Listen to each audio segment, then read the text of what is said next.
ये चूहा हमें बताता है कि गति और संतुलन कैसे एक दूसरे से जुड़े हुए हैं। ये चूहा हर दिन लगभग 10 किलोमीटर दौड़ता है और इस चूहे की उम्र भी उतनी ही है, लेकिन इसे कभी उस तरह दौड़ने का मौका नहीं दिया गया। दोनों चूहों की तुलना करें तो पता चलता है कि संतुलन पर गति का कितना ज्यादा प्रभाव होता है। यही बात दौड़ने वाले और ना दौड़ने वाले इंसानों पर भी लागू होती है।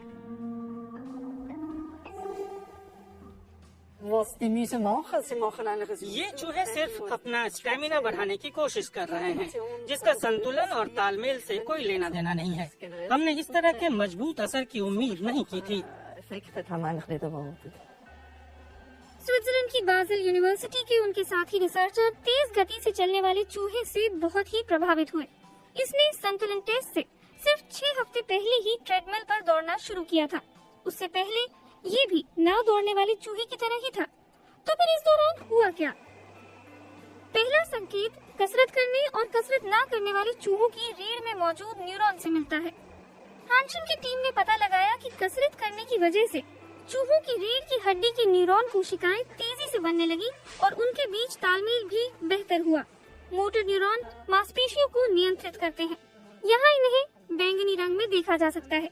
ये वेस्टिब्युलर न्यूरॉन के जरिए एक दूसरे से जुड़े हैं। इन्हें यहाँ हरे रंग में देखा जा सकता है। ये कोशिकाएं मस्तिष्क और कान से जुड़ी होती हैं और संतुलन के लिए जरूरी होती हैं।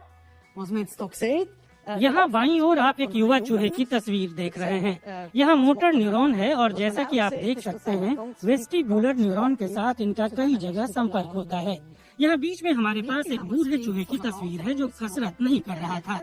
यहाँ हरे बिंदु बहुत कम है और बाईं ओर हमारे पास एक ऐसे बूढ़े चूहे की तस्वीर है जो कसरत करता रहा है। यहाँ दूसरी तस्वीर की तुलना में कई सारे हरे बिंदु हैं, इसलिए कसरत करने वाला बूढ़ा चूहा जवान चूहे जैसा लग रहा है।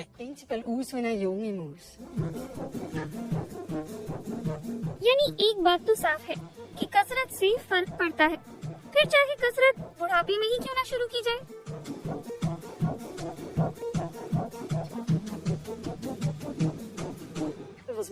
हम यहाँ ये दिखाना चाह रहे हैं कि बुढ़ापे में भी शुरू करेंगे तो भी कसरत फायदा पहुँचाएगी।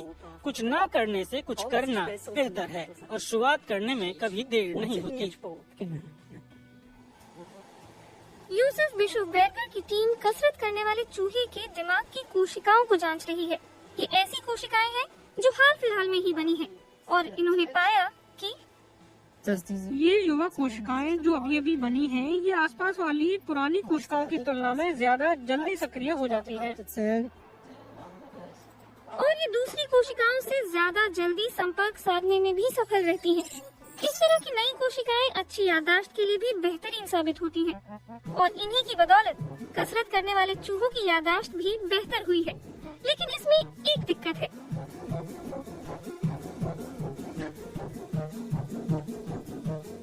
अगर कोशिकाओं का इस्तेमाल ना किया जाए तो बस 1-2 हफ्तों के भीतर वो मरने लगती हैं।